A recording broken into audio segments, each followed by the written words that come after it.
오늘의 말씀은 욥기 4장 1절부터 21절 말씀입니다. 9절까지만 읽겠습니다. 대만 사람 엘리바스가 대답하여 이르되 누가 내게 말하면 내가 실증을 내겠느냐? 누가 참고 말하지 아니하겠느냐? 보라, 전에 내가 여러 사람을 훈계하였고 손이 늘어진 자를 강하게 하였고 넘어지는 자를 말로 붙들어 주었고 무릎이 약한 자를 강하게 하였거늘 이제 이 일이 내게 이름에 내가 힘들어하고 이 일이 내게 닥침에 내가 놀라는구나. 내 경외함이 내 자랑이 아니냐? 내 소망이 내 온전한 길이 아니냐? 생각하여 보라, 죄 없이 망한 자가 누구인가? 정직한 자의 끊어짐이 어디 있는가? 내가 보건대 악을 밭갈고 독을 뿌리는 자는 그대로 거두나니 다 하나님의 입기운에 멸망하고 그의 콧김에 사라지느니라. 여러분, 지금까지 욥은 엄청난 경험을 했습니다. 그는 부유했고 자녀도 많고 복을 충만히 받았던 사람이었죠. 그리고 무엇보다 욥은 하나님을 경외하는 자였는데 그는 부지 중에라도 죄를 지을까 두려웠던 자였던 거예요.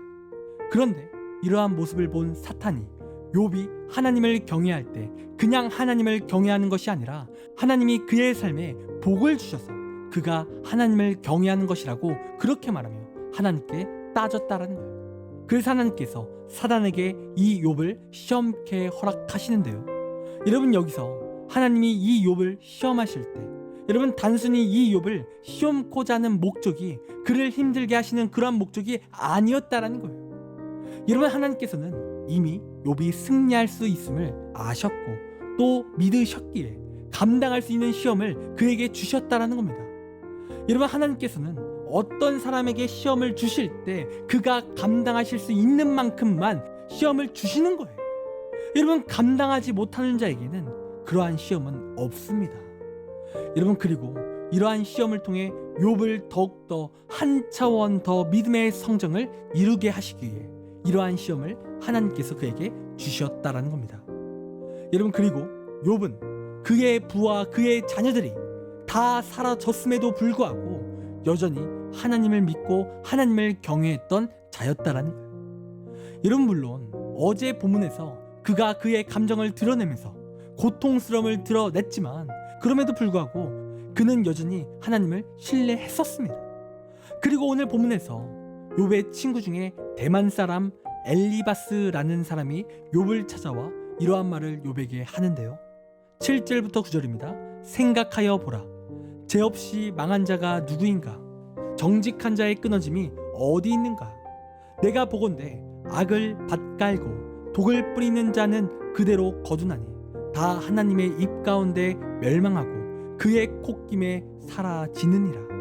여러분, 지금 욥의 친구 엘리바스가 욥에게 어떠한 말을 합니까? 지금 욥이 당한 고난을 보고 그를 정죄하기 시작한다라는 거예요.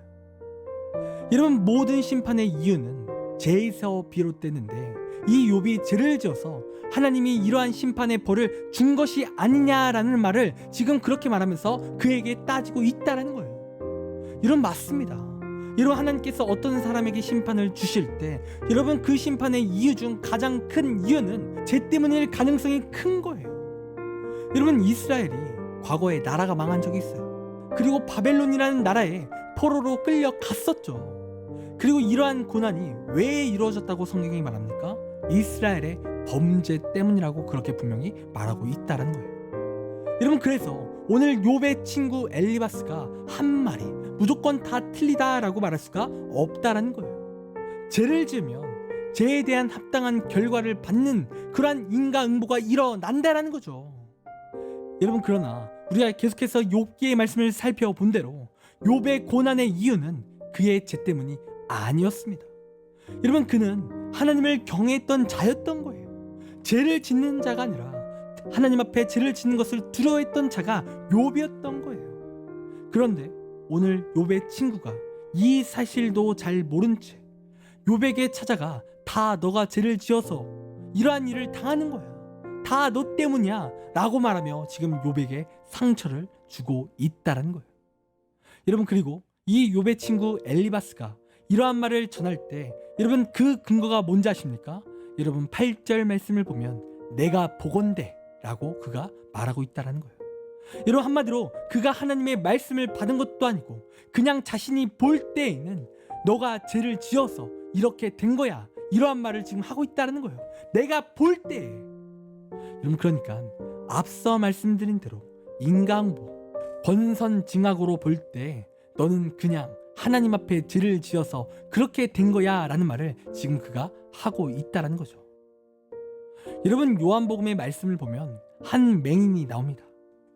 그리고 그 사람을 가리켜서 어떤 사람이 예수님께 찾아와 그 맹인이 왜 태어나서부터 맹인으로 태어났는지 예수님께 묻는다라는 거예요. 그가 죄를 지어서 맹인으로 태어난 것인지 그의 부모의 죄 때문인지 그렇게 묻는다라는 거죠. 그러니까 인과응보, 권선징악으로 볼 때 왜 그렇게 됐냐라는 질문을 하고 있다라는 거예요.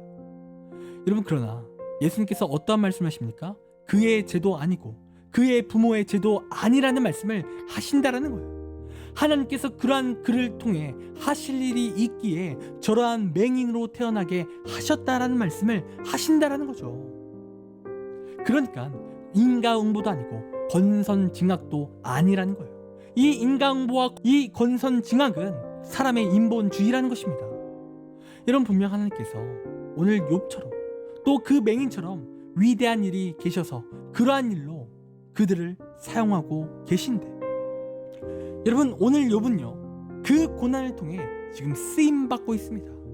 그의 고난은요 단순히 그를 괴롭히는 게 아니에요. 그의 죄도 아닌 겁니다. 그런데 오늘 욥의 친구는 자신의 권선징악과 인과응보의 생각만으로 지금 욥을 상처 주고 있다라는 거예요. 여러분, 우리도 이런 실수를 충분히 할 수 있습니다. 여러분, 사람이 제일 많이 하는 실수는요 내가 생각해 볼 때 라는 실수인 거예요. 여러분, 사람은 저마다 상황과 환경이 다르거든요. 그런데 자꾸 내 상황과 환경만으로 다른 사람을 판단한다라는 거죠. 그래서 내 상황으로 다른 사람을 판단하니까 계속해서 나오는 것이 무엇입니까? 정죄만 나오는 거예요. 상처만 나오는 거죠. 여러분, 우리는 내가 생각해 볼 때가 아니라 하나님의 말씀을 통해 볼 때 그 사람을 향해 정죄가 아닌 긍휼이 나와야 된다라는 거예요. 여러분, 하나님의 말씀은요 다른 사람을 향한 정죄를 행해라 라는 말씀을 단 한 번도 하신 적이 없으세요. 여러분, 아무리 그가 죄인일지라도 그를 위해 울고 그를 위해 기도하라라는 말씀만 하신다라는 거예요. 여러분, 그래서 오늘 우리는 내가 생각해 볼 때가 아니라 하나님의 말씀을 통해 모든 사람과 모든 사건을 우리가 바라봐야 될 줄 믿습니다. 여러분, 우리는 하나님의 원대하신 그 계획을 다 알 수도 없고 다 이해할 수도 없습니다. 그래서 내가 생각할 때 정죄하는 사람을 어떻게 쓰실지 모르는 거예요. 그래서 우리는 내가 바라보는 것이 아니라 또 내가 생각하는 것이 아니라 주님의 시선으로 타인을 바라보고 주님의 말씀으로 타인을 바라봐야 될 줄 믿습니다. 여러분, 그것이 하나님을 믿는 사람의 사고 방식이요 시선인 거예요. 여러분, 그런 이 시간 내가 생각해 볼 때가 아닌 하나님의 말씀으로 볼 때로 바뀌는 우리의 삶이 되기를 간절히 원합니다. 기도하겠습니다. 하나님, 우리가 우리의 삶을 살아갈 때 내가 생각할 때 내가 볼 때에 집중하는 것이 아니라 하나님의 말씀으로 볼 때 하나님의 시선으로 볼 때로 바뀌는 우리가 되길 원합니다. 하나님, 그리하여 우리의 시선이 바뀌어 온전히 하나님을 의지하게 하시고 하나님의 놀라운 은혜를 경험할 수 있도록 인도하여 주시옵소서. 그래서 정죄가 아닌 사랑으로, 정죄가 아닌 기도로 나아갈 수 있도록 인도하여 주시옵소서. 감사합니다. 사랑이 많으신 예수님의 이름으로 기도드립니다. 아멘. 시간을 함께 1분 동안 말씀을 생각하며 함께 기도하기 원합니다. 기도하겠습니다.